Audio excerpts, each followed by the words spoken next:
Hi everyone. Good evening to everyone. I am back. Hello. I hope you all are safe and fine. I hope. Okay, आप लोगों की क्या meeting चल रही है comment section में? Let's read. So as usual सबसे पहले एंट्री हुई थी चैट में सुमित द्विवेदी की. Welcome Sumit to the session. Then Shweta. Hello Shweta. Vikrant, Kunal, Kareena Patil, Atul, Pranali. Welcome to you all. आप लोग क्या बात कर रहे थे, जरा पढ़ूं मैं. आप केमिस्ट्री के सेशन कहाँ से करते हो? अच्छा, आप लोग एक दूसरे से पूछ रहे थे. ओके, कर लो बात कर लो. मैं एक बार चेक कर लेती हूँ कि मेरी ऑडियो वीडियो सब बराबर है क्या, फिर हम स्टार्ट करते हैं सेशन. ठीक है.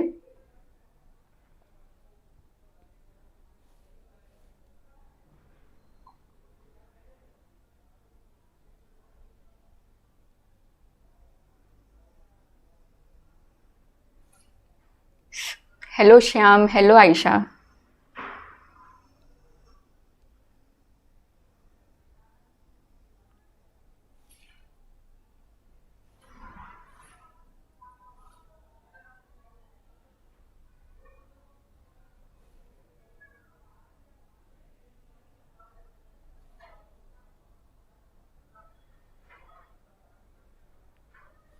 मैंने व्हाट्सएप ग्रुप के लिंक भेजी हूँ, पहुंची क्यों नहीं?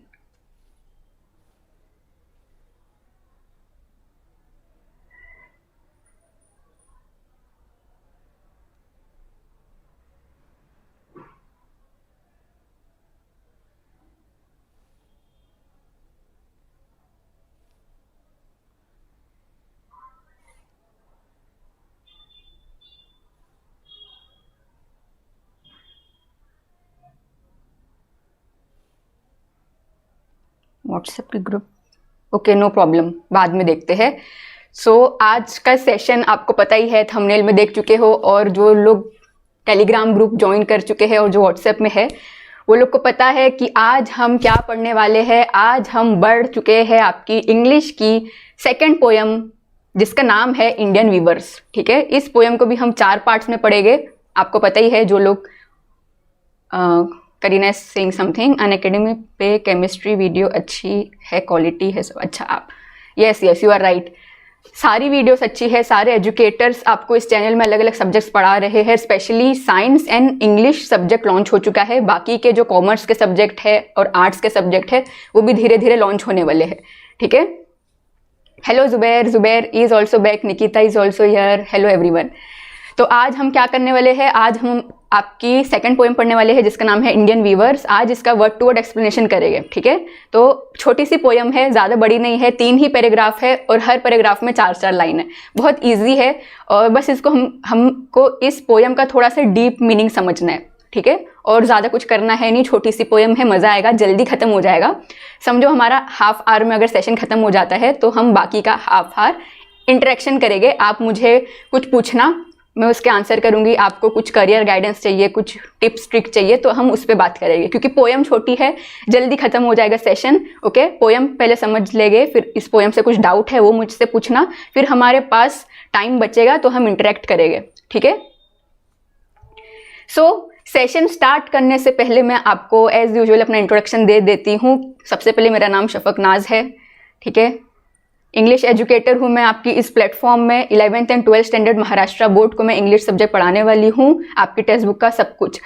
और अब तक मैंने मोर देन 20,000 स्टूडेंट को पढ़ा चुका है ऑनलाइन स्पेशली. ठीक है. इंग्लिश सब्जेक्ट 3 साल से मैं पढ़ा रही हूँ. और मैं जब आपकी तरह 12th स्टैंडर्ड में थी तो मेरा फर्स्ट रैंक आया था और मैंने बहुत सारे टॉपर्स को भी प्रोड्यूस किए हैं, फर्स्ट सेकेंड थर्ड रैंक के. मैम जल्द से जल्द फिगर ऑफ स्पीच पर जल्दी स्टेशन सेटिस क्या बोल रहे हो सिद्धांत? समझ नहीं रहे. आगे बढ़ने से पहले मैं बता देती हूँ, अगर आपको अनअकैडमी एक काम करते हैं, इसका हम प्रमोशन बाद में करेंगे. ठीक है. इसके बारे में आपको बाद में बताऊंगी. हम आज पहले पोएम को समझ लेते हैं. ये सब आपको पता ही चल चुका है. ओके. सेशन स्टार्ट करते हैं. आज हम क्या करेंगे, जैसे कि आपको ये टेक्स्ट बुक दिखेगी. ठीक है, आप अपनी टेक्स्ट बुक ओपन करोगे तो आपको ये कंटेंट दिखता है। तो ये सब आपका चैप्टर है। कल के सेशन में आपको बता चुकी हूँ कि हमको स्टार्टिंग के चैप्टर्स हैं सारे सिलेबस में फोकस करना है। तो इंग्लिश की हम स्टार्टिंग की 3-4 पोएम को पढ़ेंगे और फिर आपके दूसरे सेशन की तरफ बढ़ जाएंगे, चैप्टर्स, नॉवेल सेक्शन। ठीक है, तो हम फर्स्ट पोएम को अच्छे से पढ़ चुके हैं। आज इंडियन वीवर्स का वर्ड टू वर्ड एक्सप्लेनेशन समझने वाले हैं। ठीक है, एकदम डिटेल में समझने वाले हैं, डिटेल में हर एक लाइन को डिटेल में समझेंगे। कोई भी वर्ड में आपको डाउट आता है मुझे बताना। याद रखना, मैं हर एक चैप्टर को, हर एक पोएम को 4 वीडियो पार्ट्स में पढ़ाती हूँ। पहले पार्ट में हम वर्ड टू वर्ड एक्सप्लेनेशन करते हैं, देन हर फिगर ऑफ स्पीच, अपनी पोएम की हर लाइन का फिगर ऑफ स्पीच समझते हैं, क्योंकि आपको एग्जाम में पोएम के अंदर की ही लाइन उठा के पूछी जाएगी, कोई out of the box question नहीं आएगा। तो हम पहले से प्रिपेयर होकर जाएंगे कि कौन सी लाइन का क्या फिगर ऑफ स्पीच है, और एग्जाम में वो लाइन आ गई तो हम फटाक से लिख देंगे। फिर थर्ड में हम देखते हैं कि इस पोएम से रिलेटेड आपको कौन कौन से एक्सपेक्टेड क्वेश्चन पूछे जा सकते हैं। ठीक है, पोएम कंपोज करना है और हमारा पर्सनल रिस्पॉन्स क्वेश्चन, ये सारी चीज़ें हम सॉल्व करते हैं थर्ड वाली पार्ट वीडियो में। और फोर्थ वीडियो में मैं आपका मेंटी क्विज लेती हूँ, जो कि अभी ये वाली पोएम में तो गारंटी आपका मेंटी क्विज होने वाला है और टेक्निकल इशू सॉल्व हो चुका है। अब हम क्या करेंगे, लाइव। ठीक है, लाइव आप अपने मुझे आंसर बताइएगा और आपका जो भी आंसर है वो मुझे स्क्रीन पे शो होएगा। कौन से स्टूडेंट ने सबसे फास्ट आंसर दिया उसकी फोटो और उसका नाम दिखेगा। जितने भी बच्चे पार्टिसिपेट कर रहे हैं सबका रैंक मुझे दिखेगा और सारे स्टूडेंट को दिखेगा। ठीक है, बहुत मजा आएगी उसमें। तो फाइनली स्टार्ट करते हैं आज की हमारी पोएम। सबसे पहले हम जानेंगे कि इस पोएम को, इस छोटी सी पोएम को किसने लिखा है, इसके कवि कौन है। तो इंडियन वीवर्स, ये पोएम की कवि है या कवित्री बोल भी सकते हैं, कवि बोलते हैं हम, पोएटेस भी बोलते हैं, पोएट भी बोलते हैं, कोई बात नहीं चलेगा। सरोजिनी नायडू। ठीक है, सरोजिनी नायडू, आपने नाम तो सुना होगा सरोजिनी नायडू का। फीमेल एक्टिविस्ट थी, बहुत ही ज़्यादा इन्होंने हमारे आज़ादी के वक्त जो स्ट्रगल चल रहा था, राइट, उसमें बहुत ही ज़्यादा पार्टिसिपेट किए हैं एज अ वुमेन होके भी। ठीक है, बहुत ज़्यादा पार्टिसिपेट करे हैं। तो इस पोएम को लिखे है सरोजिनी नायडू ने। ओके, सरोजिनी नायडू को क्या मिला था, नाइटेंगल ऑफ इंडिया का टाइटल। नाइटेंगल ऑफ इंडिया का टाइटल, नाइटेंगल एक बर्ड है, बहुत ही सुरीला गाता है वो नाइटेंगल। जैसे इनको नाइटेंगल क्यों कहा गया, क्योंकि ये इस तरीके की पोएम लिखती थी। Sarojini Naidu used to write such kind of poem जिसमें उस पोएम को गाया भी जा सकता है। जैसे कुछ कुछ पोएम होती है ना जो रीड करके हम उसको सॉन्ग में भी कन्वर्ट कर सकते हैं, वो पोएम को गा भी सकते हैं। तो सरोजिनी नायडू उस टाइप की पोएम लिखती थी। ठीक है, इसलिए सरोजिनी नायडू को नाइटेंगल ऑफ इंडिया का भी टाइटल दिया गया है। याद रखना, हमारी फर्स्ट पोएम में जो पोएट थे कौन, वॉल्ट व्हिटमैन, उनको क्या टाइटल दिया गया था, father of free verse, right. उसी तरह सरोजिनी नायडू का याद रखो, नाइटेंगल ऑफ इंडिया। ठीक है, नाइटेंगल ऑफ इंडिया क्यों, क्योंकि अपनी सारी जो पोएम लिखती है वो सारी पोएम को गाया भी जा सकता है। नाइटेंगल कोई नहीं है, नाइटेंगल एक बर्ड है उसकी आवाज बहुत सुरीली होती है, कोयल की तरह। ठीक है, इन्होंने क्या किए थे, बहुत ही ज्यादा इंपॉर्टेंट रोल प्ले किए हैं हमारे किसमें, आज़ादी की जंग, आज़ादी के लिए लड़ने, स्ट्रगल, आज़ादी पाने के लिए इन्होंने बहुत ही ज़्यादा स्ट्रगल किए हैं। जैसे गांधी जी का नाम हमको हमेशा याद आता है ना इंडिपेंडेंस का, तो फीमेल में सरोजिनी नायडू। ओके, ये पॉलिटिक्स में भी बहुत ज़्यादा एक्टिव थे। कौन सी, इंडियन नेशनल कांग्रेस, आपको पता ही है, सबसे पहली जो हमारी पार्टी थी इंडिया की कौन सी थी, इंडियन नेशनल कांग्रेस, उसकी प्रेसिडेंट थे। Sarojini Naidu was the president of the Indian national Congress party. ये भी चीज़ आप याद रखना। ओके, अभी और कुछ याद रखना है। हाँ, उसके बाद हमको क्या याद रखना है, वैसे तो एग्जाम पॉइंट ऑफ व्यू से ये सब आपको पूछेगा नहीं, पर फिर भी मुझे ऐसा लगता है, पता नहीं कुछ आपका पैटर्न पेपर बदल गया कि एमसीक्यू में आपको ये सब चीज़ पूछने लग गए, तो क्या करेंगे। तो ये सारी छोटी मोटी चीज़ याद रखो कि इंडियन वीवर्स, इस पोएम की पोएट है सरोजिनी नायडू। इनको नाइटेंगल ऑफ इंडिया का टाइटल दिया गया है। ओके, ये इंडिपेंडेंस में बहुत ही वुमेन की कैटेगरी में सबसे ज़्यादा मेजर रोल इन्होंने प्ले किए थे। ये इंडियन नेशनल कांग्रेस के क्या थे, प्रेसिडेंट भी थे, फर्स्ट इंडियन वुमेन ना, फर्स्ट इंडियन वुमेन, सबसे पहली लेडी जो क्या करी थी, क्या बनी थी, प्रेसिडेंट बनी थी इंडियन नेशनल कांग्रेस पार्टी की। ये एक चीज़ याद रखना इनके बारे में। और लास्ट चीज़, बस लास्ट पॉइंट ये याद रखना, बाद में बाद में वो क्या बन गई? She became the governor of the United Provinces in 1947, becoming the first woman to hold the office of the governor in independent India. जब हमारा इंडिया आज़ाद हो गया, इंडिपेंडेंट हो गया, तो उस वक्त पता ही हमको, तो उस वक्त क्या हुआ, जब गवर्नर जो होते हैं, गवर्नर्स बनाए जाते हैं ना, जैसे प्रेसिडेंट होते हैं, प्राइम मिनिस्टर होते हैं, गवर्नर होते हैं, चीफ मिनिस्टर्स होते हैं, तो इनको गवर्नर बनाया गया था जब हमारा इंडिया आज़ाद हुआ। कब बनाया गया? 1947 में बनाया गया, ये याद रखना, ठीक है। तो इतनी चीज़ इनके बारे में याद रखो। प्रेसिडेंट थे किसके? इंडियन नेशनल कांग्रेस पार्टी के। नाइटिंगेल ऑफ इंडिया का टाइटल मिला है, और इंडिपेंडेंट इंडिया की गवर्नर थे, ओके। और लास्ट चीज क्या, बहुत ही ज़्यादा स्ट्रगल करे हैं इनने, बहुत ही ज़्यादा स्ट्रगल करे हैं इंडिया को आज़ादी दिलाने के लिए। 4 पॉइंट बस याद रखना और कुछ नहीं। तो अब आते हैं हम इस पोयम पे। ये पोयम इन्होंने क्यों लिखे हैं और इसके अंदर क्या मैसेज, क्या मॉरल ये देना चाहती थी, ठीक है। तो इंडियन वीवर्स क्या होता है, मैं अभी आगे आपको फोटो आने वाली है, don't worry. Indian weavers in 1885 क्या हुआ? 1885 में क्या हुआ अतुल?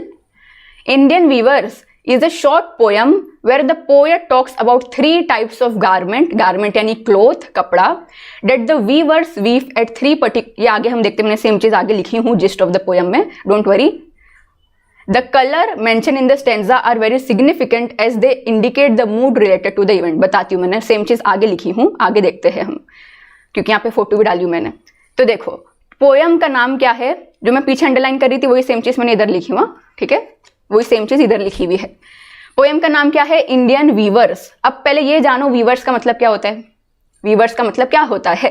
तो वीव, देखो वीव का मतलब होता है बुनना, कपड़ा बुनते हैं ना हम, कपड़ा बुनना यानी कि एक्चुअल में कपड़ा बनाना, एक्चुअल में धागे को लेके फैब्रिक तैयार करना। अब तुम कंफ्यूज मत होना टेलर और वीवर्स में। टेलर लोग क्या करते हैं, ऑलरेडी कपड़ा रेडीमेड रहता है, उसको सिलते हैं, उसको शेप दे के कपड़ा बनाते हैं। लेकिन वीवर्स लोग धागा, आपको फोटो दिख रही है इधर पे, ये धागे को जोड़ के एक्चुअल में, यहाँ पे फोटो दिख रही है, यहाँ पे ये वाली फोटो दिख रही है, ठीक है, ये लेडी जो है इनको वीवर्स कहा जाएगा। ये क्या कर रही है, एक्चुअल में धागे को जोड़ के फैब्रिक तैयार करेगी। और ये जब एक फैब्रिक तैयार हो जाएगा, तो एक्चुअल में जब फैब्रिक तैयार हो जाएगा तो टेलर लोग इसका कपड़ा सिल देंगे, ठीक है, समझ गए। वीवर्स कौन होते हैं? जो एक्चुअल में धागे को जोड़ के कपड़ा तैयार करते हैं। और टेलर्स कौन होते हैं? वो लोग कपड़े को सिल के वो कपड़े को शेप दे देते हैं। तो ये पोयम का नाम है इंडियन वीवर्स, यानी इंडिया में जो भी वीवर्स लोग हैं वो लोग क्या कर रहे हैं। और थोड़ी इसमें वैसे तो समझ गए, ग्रेट। तो इंडियन वीवर्स, यहाँ पे इस पोयम में 3 पैराग्राफ है, तीनों पैराग्राफ में अलग अलग ह्यूमन स्टेज को कंपेयर किया है। जैसे हम इंसान है ना, तो हमारी लाइफ के द मोस्ट इंपॉर्टेंट कौन से 3 स्टेज है? सबसे पहले तो हमारा जन्म होता है, right. So birth, the most important stage of human life. पहला बर्थ, उसका जन्म होना। दूसरा उसकी शादी, marriage, second important stage of human life. And then third या तो लास्ट स्टेज कौन सा होता है? डेथ। तो 3 पैराग्राफ है। फर्स्ट पैराग्राफ में बर्थ को कंपेयर किया है, हम देखेंगे कि कैसे कंपैरिजन हुआ है, एक इंसान जब जन्म लेता है और कपड़े का कैसे क्या हुआ है देखेंगे, ठीक है। मैं आपको पहले जिस्ट दे देती हूँ पोयम का, ताकि आप लोगों को पहले आइडिया आ जाए कि हम क्या पढ़ने जा रहे हैं, और फिर वर्ड टू वर्ड एक्सप्लेनेशन हम करते हैं और फिर से एक बार पोयम का रिवीजन कर लेते हैं, ठीक है। वरना ऐसा नहीं होना चाहिए मैंने पूरी पोयम आपको पढ़ा दी फिर एंड में आपको समझा। Yes Nikita, right. 3 पैराग्राफ है इस पोयम में। फर्स्ट पैराग्राफ आपको बताएगा इंसान की बर्थ के बारे में, सेकंड बताएगा उसकी मैरिज के बारे में, और थर्ड बताएगा उसकी डेथ के बारे में। यही 3 इंपॉर्टेंट स्टेज होते हैं ह्यूमन लाइफ के, राइट। तो देखते हैं क्या है इस पोयम में। यही चीज लिखा है, जिस्ट ऑफ द पोयम आपको एप्रिसिएशन में पूछा जाएगा तो क्या लिखोगे? It is a short poem where poet talks about 3 types of garment. देखेंगे कौन से 3 टाइप ऑफ गारमेंट है जो वीवर्स लोग वीव करते हैं। समझ गए? वीव का मतलब एक्चुअल में कपड़ा बनाना, धागे को जोड़ के, जैसा कि आपको यहाँ पे दिख रहा है, ठीक है। Each stanza of the poem represent 3 important stage of human life. ये पोयम इतना ही है, इतना ही इसका थीम है, इतनी ही इसकी समरी है, ठीक है। पर्सनल रिस्पॉन्स में भी आप ये चीज़ ऐड कर दोगे तो समझ जाएगा कि एग्जामिनर आपको पूरा अच्छे से पता है। तो चलो स्टार्ट करते हैं अब word to word explanation. Yes, garment मतलब cloth. Word to word explanation start करते हैं। अगर आप लोग टेक्स्ट बुक लेके बैठे हो तो प्लीज़ जो भी मैं वर्ड का जो भी हार्ड वर्ड का मीनिंग बता रही हूँ उसको लिखते जाओ, ठीक है। क्योंकि एग्जाम अभी हम क्या करते हैं पता है, जो भी चीज़ हम एकदम कॉन्सेंट्रेशन के साथ एक ही बार में पढ़ लेते हैं तो उसको बार बार पढ़ने की ज़रूरत नहीं पड़ेगी। तो आप लोग भी क्या गोल बना लो। मेरी वीडियो लैग हो रही है?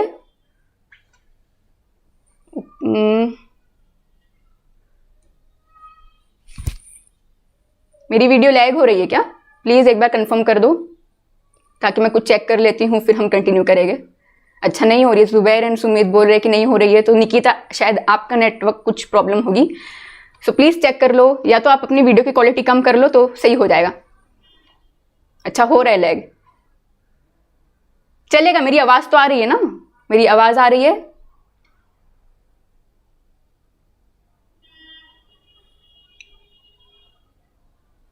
ठीक है, ठीक है, कोई बात नहीं। मेरा पीपीटी दिख रहा है और मेरी आवाज़ आ रही है।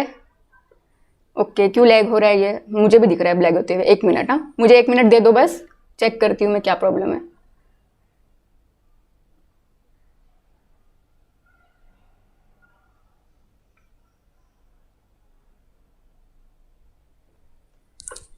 हेलो हेलो, अभी तो नहीं हो रहा है।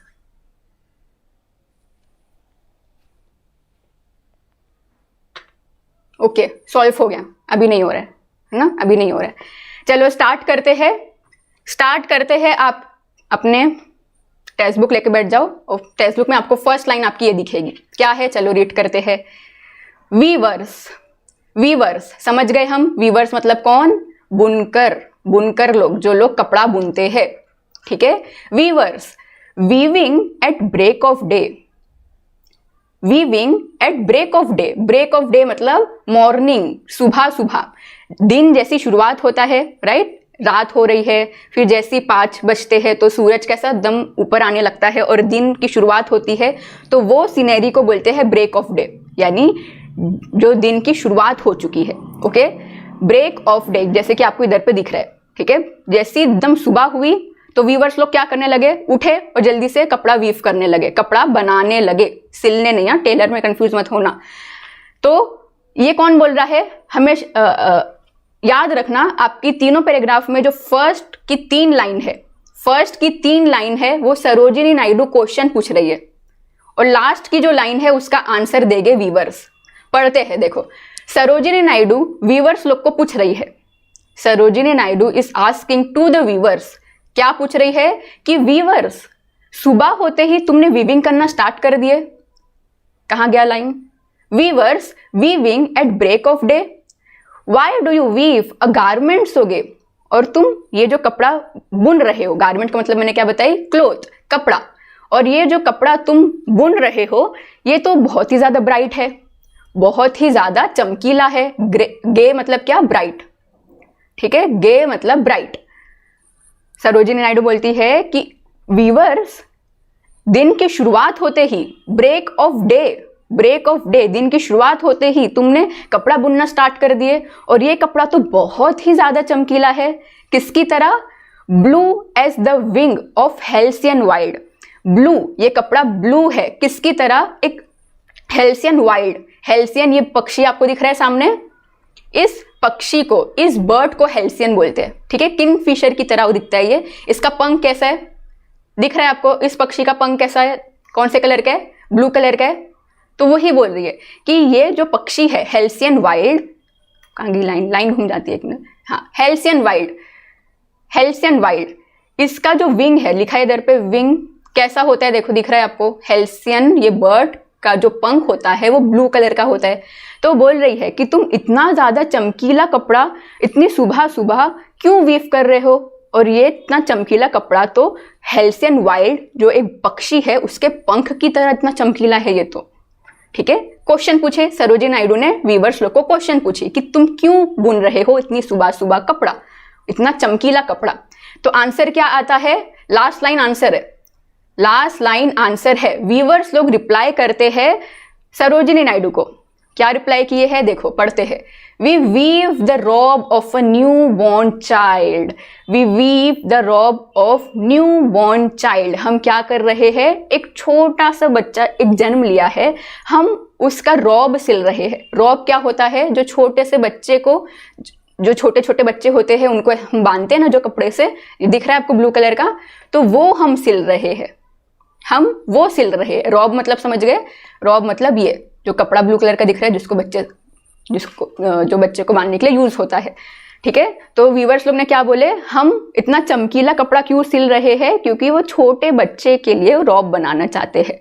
रॉब एक ड्रेस है, ऑफकोर्स, यस राइट, जो कि आपको सामने दिख रहा है। समझ गया पहला। अब हम कंपैरिजन करेंगे, पहले हम पोयम समझ लेते हैं, तीनों पैराग्राफ पोयम समझ लेते हैं, फिर लास्ट में मैं कंपैरिजन बताऊंगी कि इसका इंटरलिंकिंग क्या है, ठीक है। अभी आप सोच रहे होगे क्या हो रहा है, पहले समझ लो, हर एक हार्ड वर्ड का मीनिंग समझ लेते हैं। समझ गया इतना, समझ गया, फर्स्ट पैराग्राफ समझ गया, इजी था, कुछ तो हार्ड मुझे लगा नहीं, इसमें आपको भी नहीं लगा होगा। लैग हो रहा है, बहुत लैग हो रहा है, प्लीज 1 मिनट रुक जाओ, प्लीज मैं कुछ करती हूँ, ये क्या हो जाता है।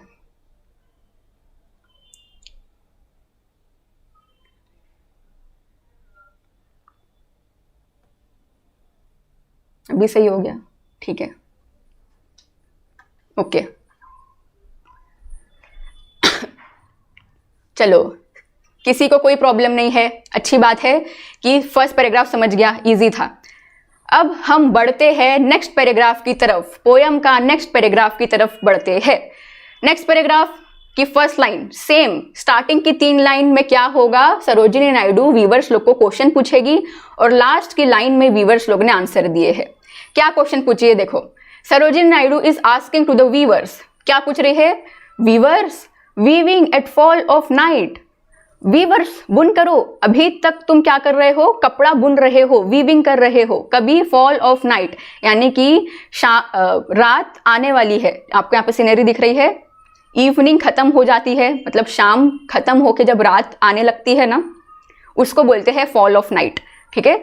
तो सरोजिनी नायडू पूछ रही है कि फॉल ऑफ नाइट में वीवर्स तुम लोग कपड़ा बुन रहे हो, और ये कपड़ा तो कैसा है, why do you weave a garment so bright, तुम इतना चमकीला, सेम, वहां पे वर्ड डे यूज हुआ था, यहाँ पे ब्राइट ही लिख दिए। तो यहाँ पे फिर से सेम क्वेश्चन है कि तुम इतना चमकीला कपड़ा क्यों सिल रहे हो, गारमेंट यानी कपड़ा, तुम क्यों सिल रहे हो, और ये कपड़ा कैसा है, ये कपड़ा कैसा है, like the plums of a peacock purple and green, ये जो तुम कपड़ा सिल रहे हो ये बहुत ही ज्यादा ब्राइट है। कितना ब्राइट, एक पीकॉक, एक मोर का जो पंख होता है, प्लम्स ऑफ पीकॉक, प्लम्स यानी ये जो पीकॉक के पंख होते हैं, विंग्स होती है, उसको प्लम्स कहा जाता है। Of course purple and green colour का होता है। तो वो बोल रही है, जैसे वहां पे किसका एग्जांपल दिए थे, हेल्सियन वाइल्ड का एग्जांपल दिए थे ना, कि ब्लू कपड़ा है हेल्सियन वाइल्ड के पंख की तरह। तो यहाँ पे किसका एग्जांपल दे रहे हैं कि आप बहुत ब्राइट कपड़ा सिल रहे हो जो कि पर्पल और ग्रीन कलर का है, पीकॉक के पंख की तरह। क्यों सिल रहे हो आप, रात आने आई है और अभी तक तुम वीविंग कर रहे हो, वाई डू यू वीव। सो इसका आंसर वीवर्स लोग देते हैं, उसका आंसर वीवर्स लोग देते हैं। देखो ये वीवर्स है और ये पर्पल कलर का कपड़ा बना रहे हैं। ये एरिया में देखो आप देख रहे होगे कि धागा है, ठीक है, और ये धागा बन जाने के बाद फैब्रिक तैयार हो जाता है, राइट। तो वीवर्स लोग क्या रिप्लाई करते हैं, we weave the marriage veils of a queen, veils मतलब घूंघट, ठीक है, आपको यहाँ पे फोटो दिख रही है, वेल्स मतलब घूंघट। तो व्यूअर्स लोग बोलते हैं क्योंकि हम एक दुल्हन की घूंघट सिल रहे हैं, इसलिए ये कपड़ा बहुत ही ज्यादा चमकीला है। समझ गए, कंपैरिजन करने वाले हैं, डोंट वरी, ओके, समझ गई। Next poem, sorry next paragraph easy था, कुछ हार्ड था नहीं। क्या है यहाँ पे, Sarojini Naidu is asking to viewers कि आप लोग इतनी ढलती रात में, ढलती शाम में, रात आने वाली है और आप अभी तक कपड़ा बुन रहे हो, और ये कपड़ा बहुत ही ज्यादा ब्राइट है, एक पीकॉक के, एक मोर के पंख की तरह, क्यों आप बुन रहे हो बताओ। तो व्यूअर्स लोग बोलते हैं कि क्योंकि हम एक plumes meaning soft feather, no Kareena, no, plumes means peacock का जो पंख होता है, फेदर वही we weave the marriage veils of a queen, क्योंकि हम एक दुल्हन की, एक क्वीन की मैरिज के लिए उसका घूंघट सिल रहे हैं। ठीक है, बस इतना ही है। नेक्स्ट पोएम की नेक्स्ट पैराग्राफ की तरफ, जो कि है हमारा लास्ट पैराग्राफ। मैं बोली थी बहुत छोटी सी पोएम है, जल्दी खत्म हो जाएगी। अभी हम लास्ट में इसका क्या करने वाले हैं, इंटरलिंकिंग करने वाले हैं। एक चार्ट में आपको दिखाऊंगी, वो आप इसका स्क्रीनशॉट ले लेना, उसका स्क्रीनशॉट ले लेना, आपको समझ जाएगा। तो फर्स्ट पैराग्राफ में क्या देखे, वीवर्स लोग बोल रहे हैं एक बच्चा का जन्म हुआ है, उसका कपड़ा सिल रहे थे। मैं बताई थी ना, इंसान की सबसे इंपॉर्टेंट स्टेज जो होती है लाइफ की 3 है, उसमें से पहला बर्थ, देन सेकंड में किसका, मैरिज का घूंघट, मैरिज के लिए घूंघट सिल रहे थे। अब थर्ड में मैंने क्या बोली, डेथ। तो थर्ड पैराग्राफ आ चुका है। देखते हैं कि क्या क्वेश्चन पूछी है। Sarojini Naidu is asking to the weavers, क्या पूछ रही है, देखो, weavers weaving solemn and still. Weavers, तुम अभी तक कपड़ा बुन रहे हो, लेकिन अभी तुम कैसा हो के कपड़ा सिल रहे हो, सोलम एंड स्टिल। सोलम मतलब सीरियस, सीरियस होके, और स्टिल यानी शांत, शांत होके। ठीक है, सो सरोजिनी नायडू बोल रही है कि बुनकरों लोग, वीवर्स लोग, आप लोग अभी तक कपड़ा बुन रहे हो, सीरियस होके, शांत होके। What do you weave in the moonlight chill? What do you weave in the moonlight chill? आप क्या बुन रहे हो इतनी मूनलाइट चिल की रात में। मूनलाइट यानी जब आसमान एकदम साफ होता है और हमको चांद नजर आता है और एकदम ठंडा ठंडा महसूस होता है, तो उस सीन को हम बोलते हैं, उस सीन को हम बोलते हैं मूनलाइट चिल। ठीक है, मून, चांद की लाइट आ रही है और ठंडा ठंडा मौसम है, तो बोल रहे कि इतनी रात हो चुकी है ना। ये मौसम कब आता है, जब आधी रात हो जाती है ना, 12 बज के चले जाते हैं, तब ऐसा सीन क्रिएट होता है। तो 12 बज के चले गए हैं रात के, मूनलाइट चिल एनवायरनमेंट बन चुका है, और आप लोग, बुनकरों लोग, वीवर्स लोग अभी सीरियस और शांत होकर क्या बुन रहे हो, ऐसा क्या बुन रहे हो। और ये कपड़ा आप जो बुन रहे हो, ये तो बहुत ही ज्यादा क्या है, ब्राइट है। किसकी तरह, सॉरी वाइट है, वाइट है। किसकी तरह, एक फेदर की तरह, एक पंख की तरह वाइट है, और एक क्लाउड की तरह वाइट है, and white as a cloud. देखो, फर्स्ट पैराग्राफ में ब्लू कलर का कपड़ा सिल रहे थे, जिसको सरोजिनी नायडू ने बोली थी हेल्सन वाइल्ड की तरह ब्लू है, हेल्सन वाइल्ड के पंख की तरह। सेकंड पैराग्राफ में जो कपड़ा बुन रहे थे वो पर्पल और ग्रीन कलर का था, जो कि पिकॉक के पंख की तरह कंपेयर किए थे। अब थर्ड में व्हाइट कपड़ा सिल रहे हैं, जिसको कंपेयर किए हैं एक फेदर यानी कोई भी चिड़िया, कोई भी इसका बर्ड का पंख, फेदर, और क्लाउड को कंपेयर किए कि ये जो आप व्हाइट कपड़ा सिल रहे हो, ये तो एक फेदर और एक बादल की तरह व्हाइट है, इतना चमकीला है। तो आप इतनी रात में क्यों सिल रहे हो, ऐसा क्यों सिल रहे हो अपनी रात में सीरियस होके। तो आंसर क्या आता है वीवर्स लोग की तरफ से, we weave a dead man's funeral shroud. हम क्या बुन रहे हैं, हम क्या वीव कर रहे हैं, एक डेड मैन का, एक इंसान की डेथ हो चुकी है, उसकी अंतिम संस्कार के लिए, ठीक है, फ्यूनरल, उसके अंतिम संस्कार के लिए हम श्राउड सिल रहे हैं, यानी कफन सिल रहे हैं, कफन सिल रहे हैं। ठीक है, तो यहाँ पे मैं फोटो नहीं लगाई हूँ, बस आप ये समझ जाओ कि वो क्या है, एक कफन सिल रहे थे, इसलिए वो रात में इतना सीरियस होके क्या कर रहे थे, ये कपड़ा बना रहे थे, क्योंकि एक इंसान की डेथ हो चुकी है, तो वो एकदम खुशी से थोड़ी बनाया गया कपड़ा, है ना, थोड़ा सीरियस होके बनाए गए। तो यहाँ पे मैंने फोटो नहीं लगाई हूँ, वरना आप लोग बोलेंगे टीचर बहुत डरा रहे, तो इसलिए यहाँ पे समझ जाओ ये फोटो क्या है, एक कफन है, व्हाइट कलर का कफन वो लोग सिल रहे थे।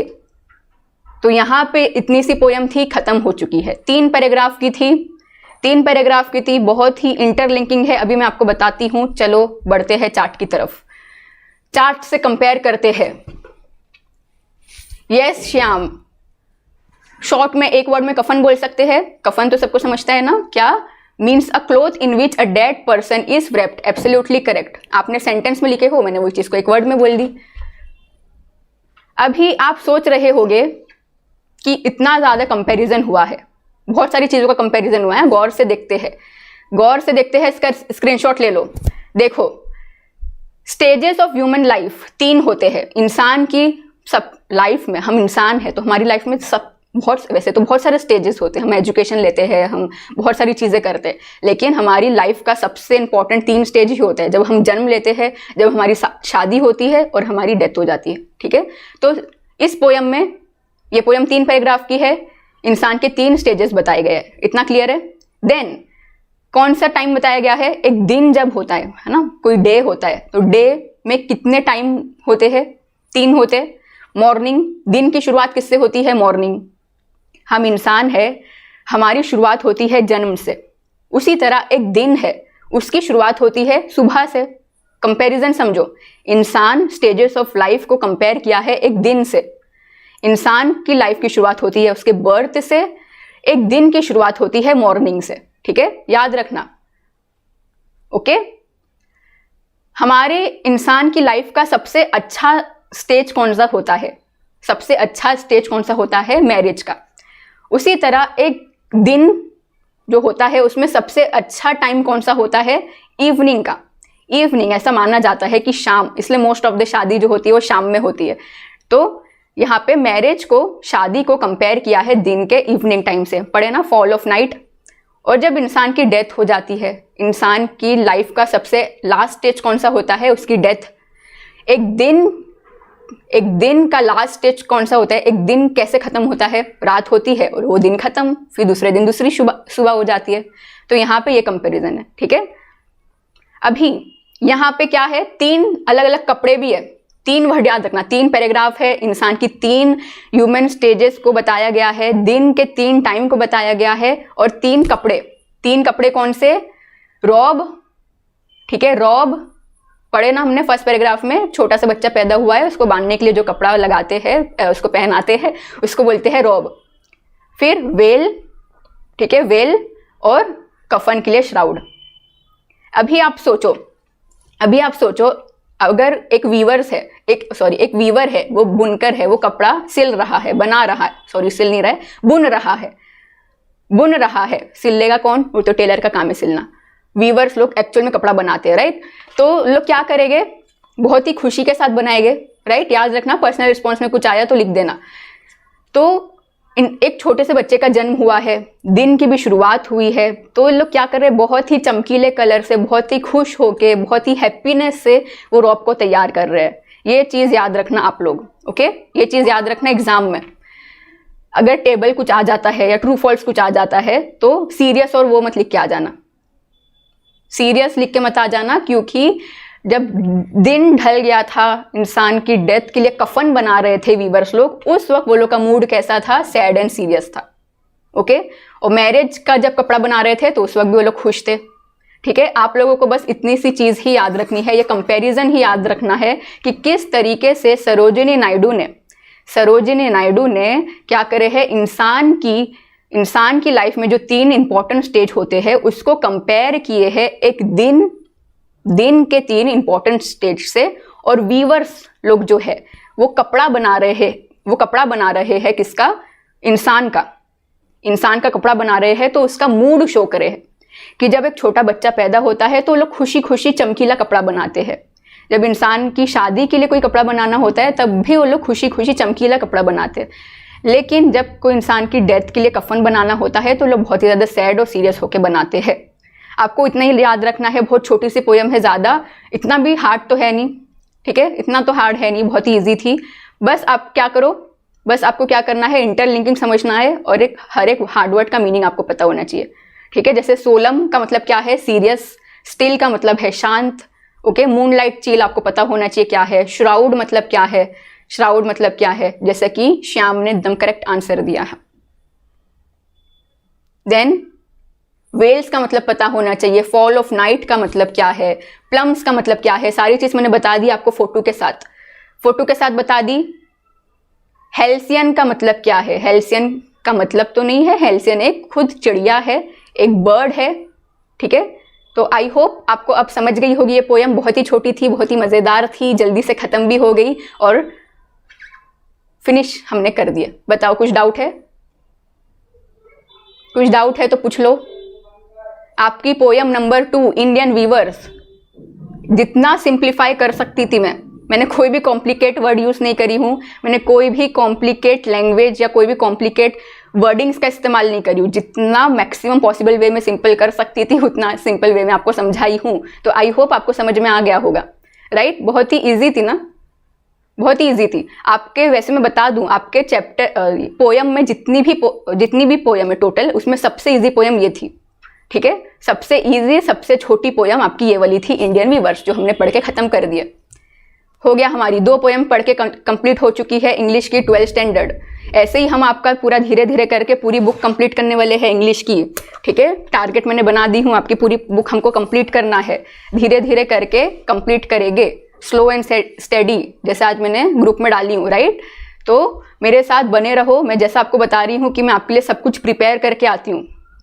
आपको पढ़ाने के लिए मुझे 1 घंटा लगता है 6 से 7, लेकिन उसकी प्रिपरेशन के लिए 4-5 घंटे लग जाते हैं, ठीक है? उसकी प्रिपरेशन के लिए आपको जो पीपीटी दिख रहा है उसको बनाने के लिए बैक ऑफ द स्टेज काम करना पड़ता है, राइट? तो मैं क्या बोल रही हूँ बस आपको कि मैं आपके लिए सारी प्रिपरेशन कर रही हूँ। बस आप लोग क्या करो, 6 से 7 आके स्टडी करो। पूरे साल आप ये चीज़ फॉलो करोगे तो आपकी स्टडी खत्म हो जाएगी पढ़ के। आपको पता ही नहीं चलेगा कि आपका दूसरा सब्जेक्ट पढ़ते पढ़ते इंग्लिश सब्जेक्ट भी साइड में कंप्लीट हो गया। जैसे मैं आपको बताती हूँ हमेशा कि आपका बोर्ड एग्जामिनेशन का सबसे पहला बोर्ड पेपर जो होगा वो इंग्लिश सब्जेक्ट होगा। तो इंग्लिश सब्जेक्ट आपका बेस्ट जाएगा ना, तो आपका कॉन्फिडेंस लेवल एकदम हाई हो जाएगा कि मेरा पहला पेपर एकदम बेस्ट गया है, तो आप लोग बाकी सारे पेपर में भी एकदम अच्छा करोगे, ओके? और ये इंग्लिश सिलेबस आपको सिर्फ बोर्ड एग्जाम में ही नहीं, आपके बाकी के एंट्रेंस एग्जाम में भी काम आएगा। आगे की जो भी सीईटी दोगे या जो भी दोगे। वेल्स मतलब घूंघट, घूंघट जो दुल्हन को पहनाते हैं ना। यहाँ पे देखो मैं फोटो लगाई थी, ये देखो, ये पर्पल कलर का, ठीक है? 3 पैराग्राफ है। पहले पैराग्राफ में ब्लू कलर का कपड़ा सिल रहे हैं वीवर्स लोग।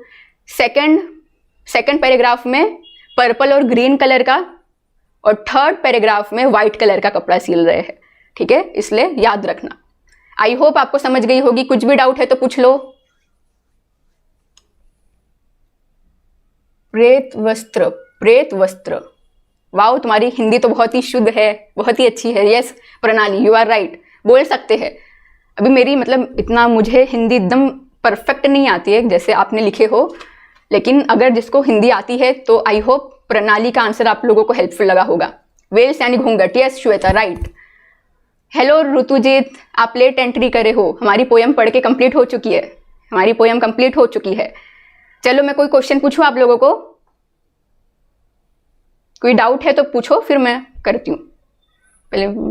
ओके, सबको ये पोयम समझ गई क्योंकि इजी थी, ठीक है? जितना इजी कर सकते थे हमने करे और कंप्लीट कर लिए।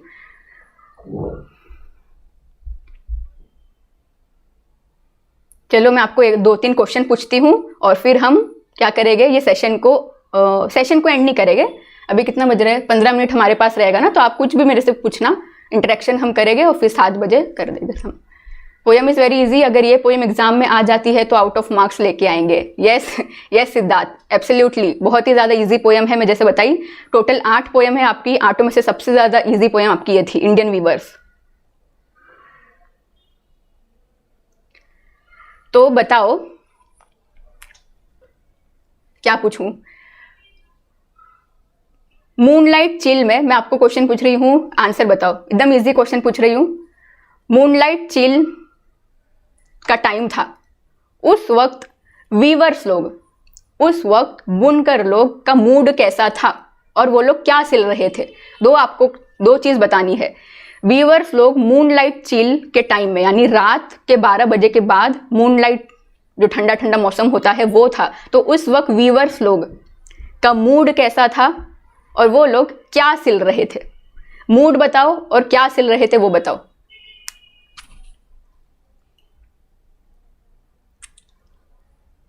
Moonlight, Sharik Ahmed, your answer is wrong. आपने सेकंड पैराग्राफ का बता दिए हो। हैप्पी एंड वेल वो था फॉल ऑफ नाइट में। देखें, सिली मिस्टेक कर देते हो, कितना इजी। अभी तो बराबर बोलते बहुत इजी है, इजी है, इतने सिली मिस्टेक में रॉन्ग हो गई। Zubair, absolutely correct. Sad and serious, ये आपने पहला आंसर दिया। क्या सिल रहे थे वो लोग, ये बताओ। ऋतुजीत, आपने भी गलती कर दिए। श्याम, आपने जल्दी से अपना आंसर डिलीट कर दिए। ऋषु, हैप्पीनेस कैसे हो सकता है, भूल गए लोग, भूल गए, इतना जल्दी भूल गए। रुक जाओ बताती हूँ। यहाँ पे देखो, सैड एंड सीरियस होके क्या सिल रहे थे? श्राउड। जुबैर अंसारी का सबसे परफेक्ट आंसर आया है और बहुत जल्दी आया है। आप लोग भी सही आंसर दे रहे हो, लेकिन रिशु आपने हैप्पीनेस कैसे लिख दिए? रात में वो लोग हैप्पी होके, मैंने बताई ना, यहाँ पे देखो लिखा है साफ साफ। रुको, आपको कुछ कंफ्यूजन हुआ है क्या? रुक जाओ रुक जाओ रुक जाओ।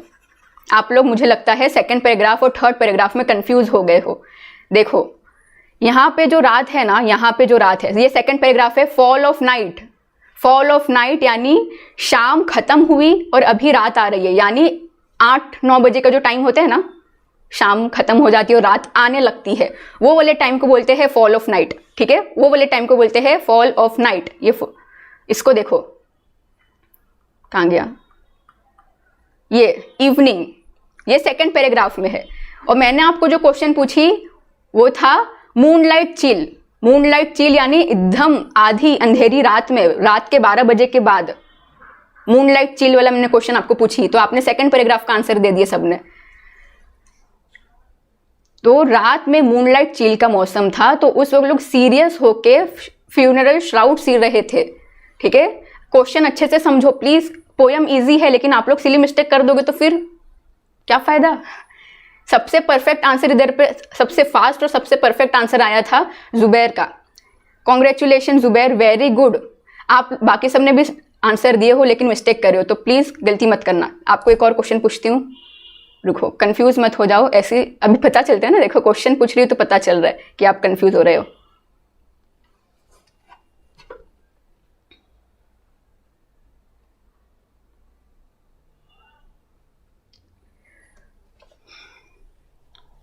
सेकंड क्वेश्चन पूछ रही हूं, फॉल ऑफ नाइट, गौर से सुनो। फॉल ऑफ नाइट के वक्त वीवर्स लोग, ठीक है, वीवर्स लोग कौन से कलर का कपड़ा सिल रहे थे? सिंपल आंसर एकदम। फॉल ऑफ नाइट में वीवर्स लोग कौन से कलर का कपड़ा सिल रहे थे? कलर बताना है आपको, कलर। कपड़े का नाम नहीं बताओगे, उन लोग का मूड नहीं बताओगे, सिर्फ कलर बताओ। लाल, हरा, पीला, ब्लू, ऐसा करके कोई कलर बताओ।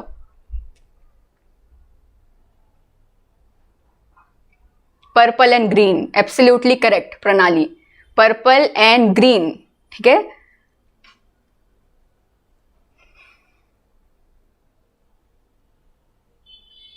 यहां पे है देखो, purple and green. Okay, next question पूछ रही हूं। Yes, Kunal, Sumit, Shyam, Zubair, Rishu, Sharik Ahmed, Nikita, all are correct.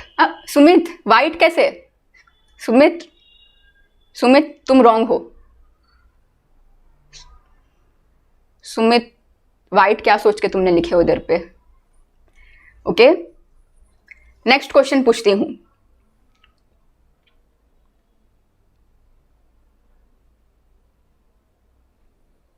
रुक जाओ, अब कुछ हार्ड क्वेश्चन पूछती हूँ आप लोग से।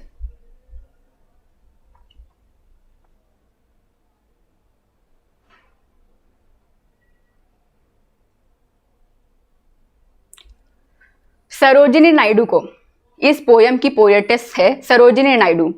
ठीक है, इनको कौन सा टाइटल दिया गया है? Which title is given to Sarojini Naidu? Which title बताओ, टाइटल बताना है। ठीक है, पढ़े हमने, स्टार्टिंग में ही पढ़े हैं। Nightingale of India, absolutely correct Siddharth and Zubair, Nightingale of India. क्यों? क्योंकि इन जो भी ये पोयम लिखते हैं इसको गाया भी जा सकता है। Break of day, break of day इसका मतलब क्या होता है? मॉर्निंग, इवनिंग या night? Break of day, 3 option है, मॉर्निंग, इवनिंग या नाइट। ब्रेक ऑफ डे का मतलब क्या है? मैचअप में आ सकता है। Morning, absolutely correct. सिद्धार्थ बहुत फटाफट आंसर दे रहे हो, ग्रेट ग्रेट, यस।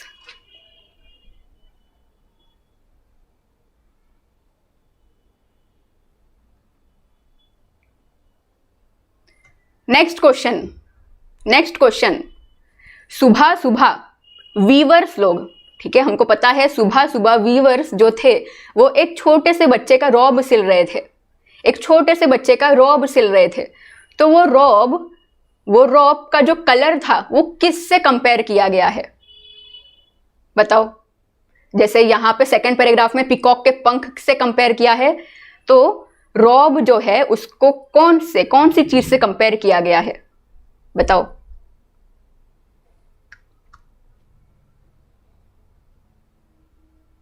क्वेश्चन समझा? Halcyon, yes Nikita, right, halcyon.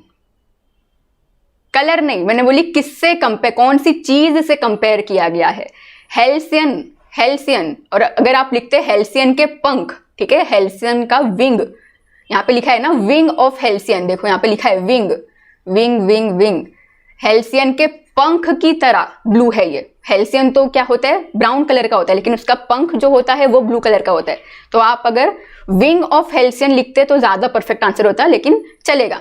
किसी ने लिखा विंग? नहीं, किसी ने नहीं लिखा विंग, सबने हेल्सियन वाइल्ड लिखे, कोई बात नहीं, चलेगा, सही है, कोई बात नहीं, चलेगा। आगे याद रखना, हेल्सियन विल, विक्रांत ने सही आंसर दिया, absolutely right.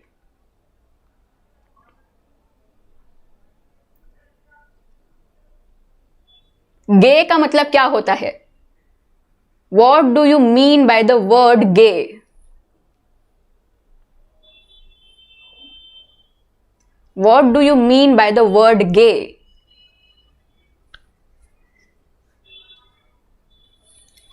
Bright, yes, Siddharth is absolutely correct, Nikita is absolutely correct. Gay का मतलब होता है ब्राइट, यानी बहुत ही ज्यादा चमकीला कलर, बहुत ही ज्यादा हल्का कलर, वो जो लाइट होता है तो बहुत ज्यादा चमकता है वो, राइट। चलो लास्ट क्वेश्चन। अभी मैं आप लोगों को पोयम की अंडरस्टैंडिंग के बेस पे क्वेश्चन पूछ रही थी, पोयम की अंडरस्टैंडिंग के बेस पे, लेकिन आपको इस पोयम से पर्सनल रिस्पॉन्स आ सकता है, आपको इस पोयम से फिगर ऑफ स्पीच आ सकता है, जो कि मैं आपको कल पूछूंगी। आज हमने पोयम की अंडरस्टैंडिंग करे है, ये पोयम को अंडरस्टैंड करे है, तो इसलिए मैं आपको इस तरीके के क्वेश्चन पूछ रही हूँ। यस, चमकीला श्वेता, चमकीला।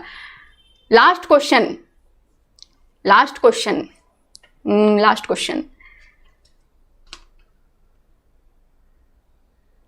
मूनलाइट चील, ठीक है, मूनलाइट चील का एनवायरमेंट है, ठीक है, मूनलाइट चील का एनवायरमेंट है। उस वक्त वीवर्स लोग जो कपड़ा सिल रहे थे, दो आंसर देना है आपको। उस वक्त वीवर्स लोग जो कपड़ा सिल रहे थे वो कौन से कलर का था, ये पहला आपको आंसर देना है। और ये कलर को किससे कंपेयर किया गया है? जैसे आपने भी हेल्सियन वाइल्ड लिखे हो ना, तो वैसे ही आपको आंसर देना है, कौन से कलर का था। रात में, ढलती रात में मूनलाइट चिल हो रहा था, उस वक्त बुनकर लोग कौन से कलर का कपड़ा सिल रहे थे, और सरोजिनी नायडू को ये जो कलर है ये कपड़े का, उसको किससे कंपेयर किया गया है? यस, अरे बाप रे, शारिक अहमद, आप बहुत ज्यादा कंफ्यूज। शारिक अहमद एंड सुमित, फिर आपने गलती कर दी। मूनलाइट चिल रात के 12 बजे के बाद व्हाइट कपड़ा सिल रहे थे। सबसे फास्ट आंसर आया है इसका निकिता, देन प्रणय, देन सिद्धार्थ, जुबैर, श्याम, प्रणाली, Rishu, Vikrant. White feather of white bird and cloud, हाँ यस, विक्रांत। आप लोगों ने सबने सही आंसर दिए हो। सुमित एंड शारिक अहमद, आप बहुत कंफ्यूज हो रहे हो। फॉल ऑफ नाइट, फिर से मैं बताती हूँ, फॉल ऑफ नाइट यानी रात के 12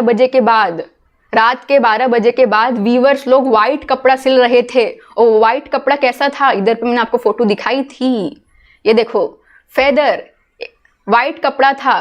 किसकी तरह था? एक व्हाइट बर्ड के पंख की तरह, फेदर की तरह। और बादल कैसे चमकीला व्हाइट होता है ना, तो उससे कंपेयर किया है। मूनलाइट चिल और फॉल ऑफ नाइट में कंफ्यूज मत हो। आप जो आंसर दे रहे हो Sharik Ahmed and Sumit, purple green, वो सेकंड पैराग्राफ में है, जो कि शाम के वक्त वो लोग कपड़ा सिल रहे थे, शादी के वक्त, शादी का घूंघट सिलने के लिए पर्पल और ग्रीन था। Okay, white as a feather and cloud, absolutely correct Shweta, Kunal, confuse मत हो जाओ, सुमित एंड शारिक अहमद। याद रखना, अभी तो हम पढ़ने के वक्त सीख ही रहे हैं, प्रैक्टिस ही हो रही है, अच्छी बात है। अभी यही चीज बोर्ड एग्जाम में गलती कर देते तो याद रखना। यही सेम क्वेश्चन पूछूं? ओके, मेरा क्वेश्चन ये था कि मूनलाइट चिल, ठीक है, मूनलाइट चिल का मौसम है, सॉरी मौसम नहीं, टाइम है।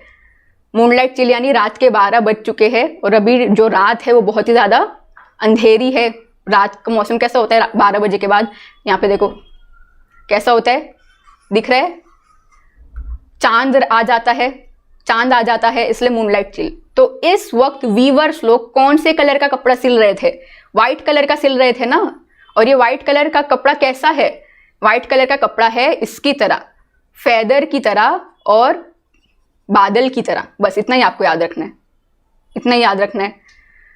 3 पैराग्राफ है। पहले पैराग्राफ में ब्लू कलर का कपड़ा है जो कि हेल्सियन वाइल्ड के पंख की तरह है। सेकंड पैराग्राफ में ग्रीन और पर्पल कलर का कपड़ा है जो कि पीकॉक के पंख की तरह है। थर्ड पैराग्राफ में वाइट कपड़ा है जो कि एक फेदर कोई भी वाइट बर्ड का पंख और बादल की तरह ये वाइट कपड़ा है। इतना ही याद रखना है आपको। बस आप लोग, मुझे लगता है आप 2 इसमें कंफ्यूज हो रहे हो, मूनलाइट चिल और फॉल ऑफ नाइट, ठीक है, फॉल ऑफ नाइट। फिर से मैं बता देती हूँ जो लोग कंफ्यूज हो रहे हैं। देखो, मूनलाइट चिल और फॉल ऑफ नाइट ये 2 अलग टाइम है। फॉल ऑफ नाइट यानी अभी रात होने वाली है, शाम के 7 बजते हैं तो इवनिंग खत्म हो जाती है और रात आती है तो उसको बोलते हैं फॉल ऑफ नाइट, ठीक है। मूनलाइट चिल मतलब पूरा का पूरा जो हमारा रात है उसने पूरे आसमान में कब्जा कर चुकी है। ये अपना चांद आ चुका है, चांद की रोशनी पूरी पड़ रही है, उसकी वजह से एनवायरनमेंट चिल हो चुका है। नाम में ही है मून लाइट चिल। रात के 12 बजे के बाद उस टाइम को बोलेंगे मूनलाइट चिल और शाम के 7 बजे को बोलेंगे फॉल ऑफ नाइट, ठीक है, इतना याद रखो।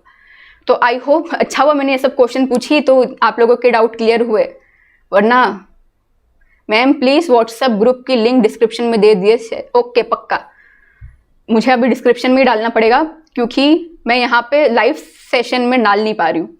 शारिक अहमद, आपके सारे डाउट क्लियर हुए? आपने 3 answer back to back wrong दिए, रिकॉर्ड बना दिया आपने। याद रखना, बैक टू बैक 3 आंसर आपके रॉन्ग आए हैं, मैंने नोटिस करी हूँ। और सुमित के भी आंसर आज रॉन्ग आए हैं। ओके सुमित, ध्यान रखना, बाकी सबने सब सही आंसर दिए हो। जो भी डाउट थे क्लियर हो गए।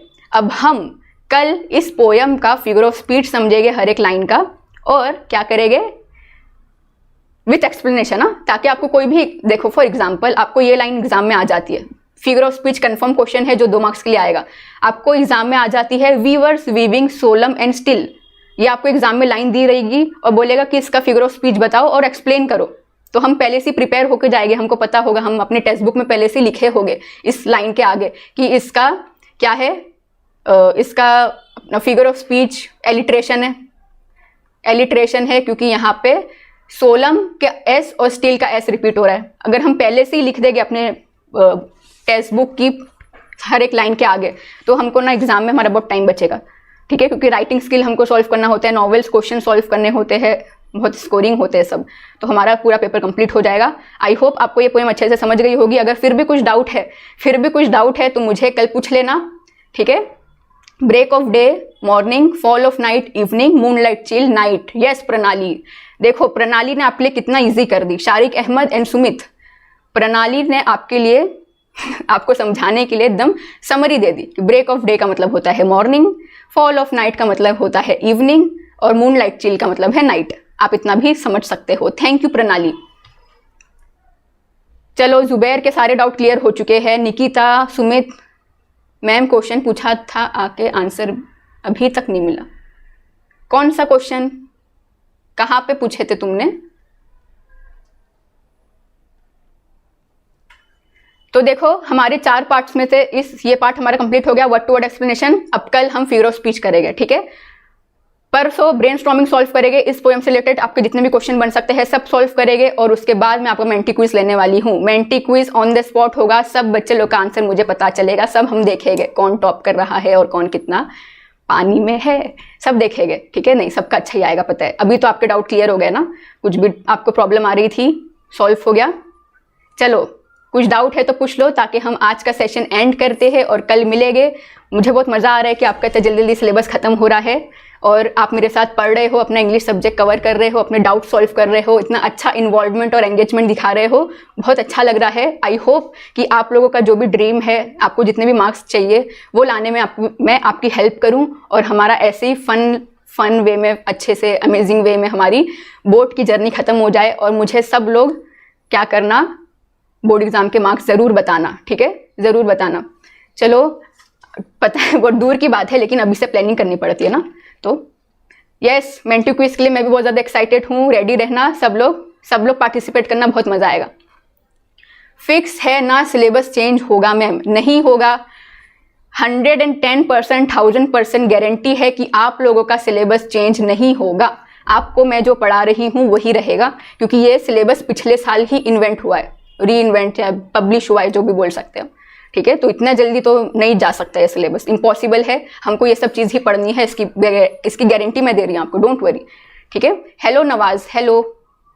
चलो, आप लोगों को कोई डाउट नहीं है, थैंक यू। तो इस चैनल को लाइक कर दो, ये वीडियो को भी लाइक कर दो और शेयर करो वीडियो को, आप लोगों के फ्रेंड्स को भी बताओ। आप लोगों के फ्रेंड्स भी इधर आएंगे तो और मज़ा आएगा।